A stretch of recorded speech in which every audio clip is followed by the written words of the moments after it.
Alright, this video is going to address the vacuum leak on the 79 Corvette. Or, so we thought. So, a few days ago I made this. This is a smoke machine that I made. Just used a bunch of Harbor Freight stuff. Got a multi-transfer pump, this Harbor Freight soldering iron, and then some clear epoxy from there. And then picked up some baby oil and a pickle jar. So in total, this was about 20 bucks to make. Super cheap, and it actually worked. You can actually get it going pretty good. I also have an old rag in there, and then some caps for a pen for the tube openings. But yeah, that worked. It was leaking through the soldering iron.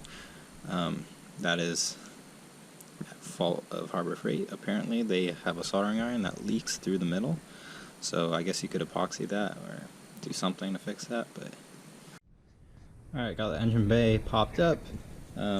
Picked up the Saber light. Yeah, it's really bright. It's the brightest underhood light I've ever seen. And apparently that was an old bug van, something like that, Volkswagen van. Apparently this light works while being plugged in. It doesn't die or anything crazy like that, so cross my fingers, because I keep trying underhood lights and haven't found one that's been great yet, but high hopes on this one. So on this, I hooked up my vacuum machine, I hooked up the smoke machine, try to figure out where the leaks are, and I'll play a little clip for you.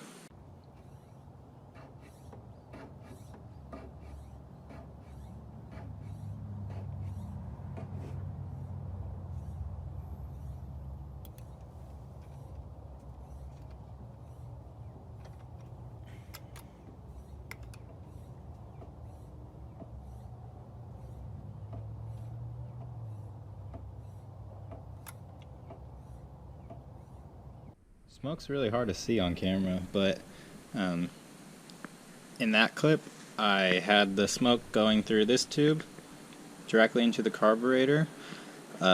Basically that's just testing if any of the seals on the carburetor are actually bad, or maybe the carburetor itself is warped and it's not sealing.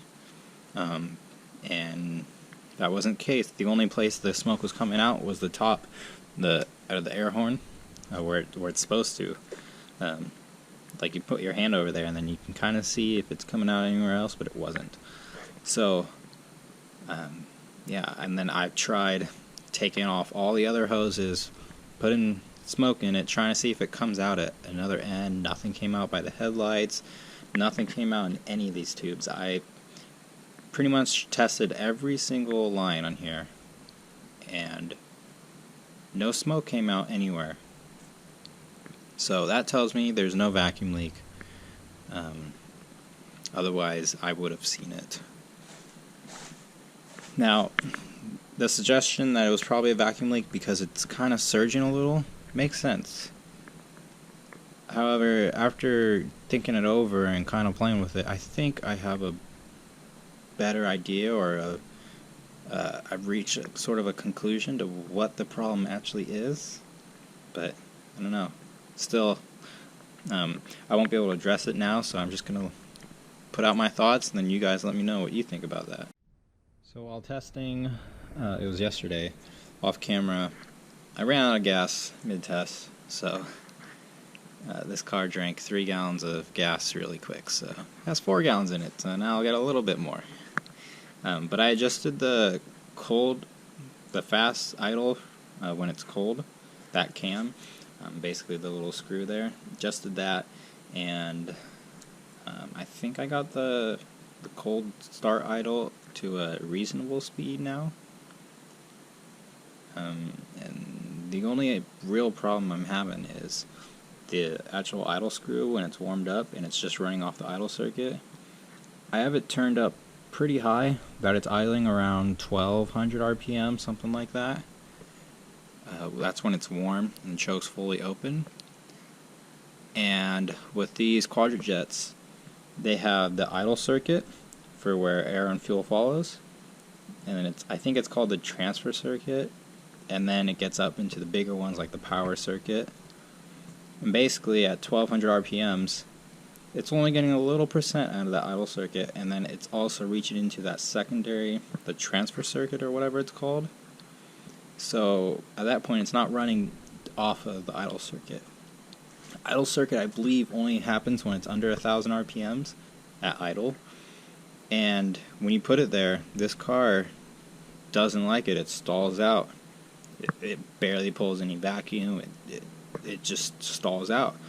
And from testing the mixture screws, the air-fuel mixture screws, they don't really have an effect. I can stall the engine out by putting them all the way in. I can stall the engine out by having the engine running and closing the flap like that. So, no vacuum leaks. Basically, this is telling me that something is dirty or clogged inside the idle circuit. And I've been doing a little more research, and there's little tubes that control like how much air is going in, air and fuel for when it's idling. And they're tiny. And when I rebuilt this carburetor, I had no idea about them. I had no idea what they were. So I'm thinking either something was in there that I didn't clean out, or something got in there at some point now.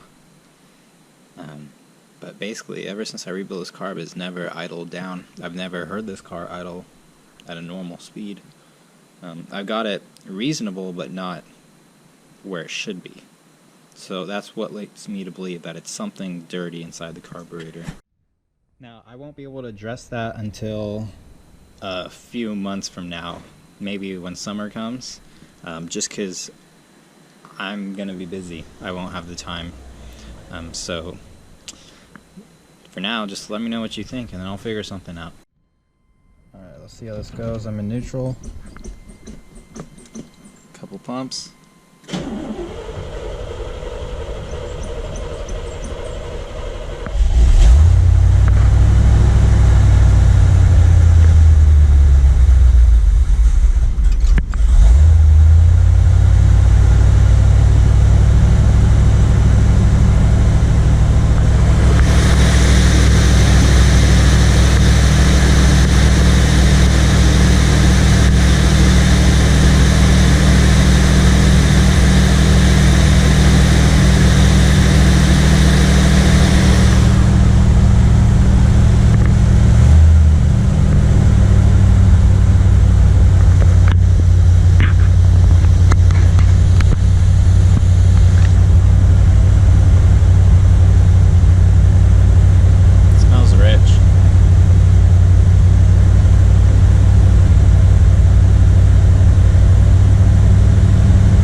Drops down. I got a phone call right as it was running and idling down, but it stalled as soon as I believe the choke probably opened up. I put the hood down so because it sounds a little normal when the hood's down to me.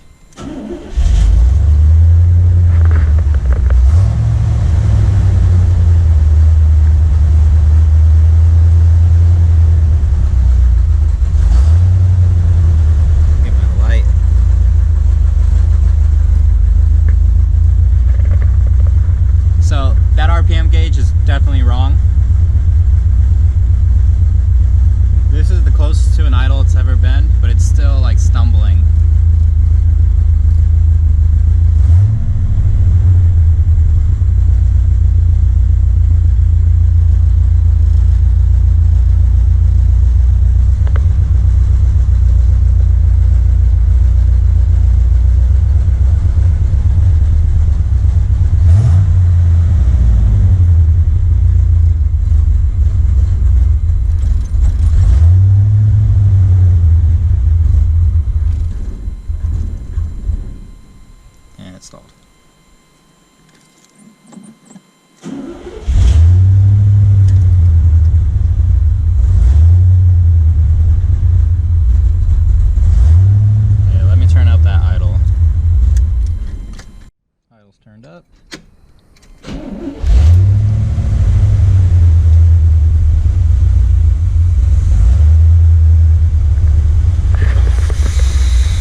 tell when it's on the idle circuit.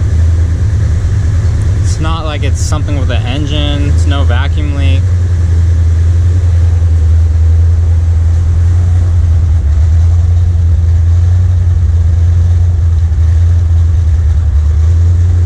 I think the choppiness to it is it trying to do the idle circuit, and like, because it, in this stage, it's running off of whatever the transfer circuit is in the idle circuit.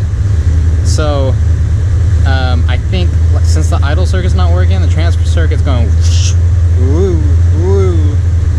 And I think that's the problem, because the transfer circuit's trying to make it up for the lack of the idle circuit, basically. So yeah, that's my thoughts.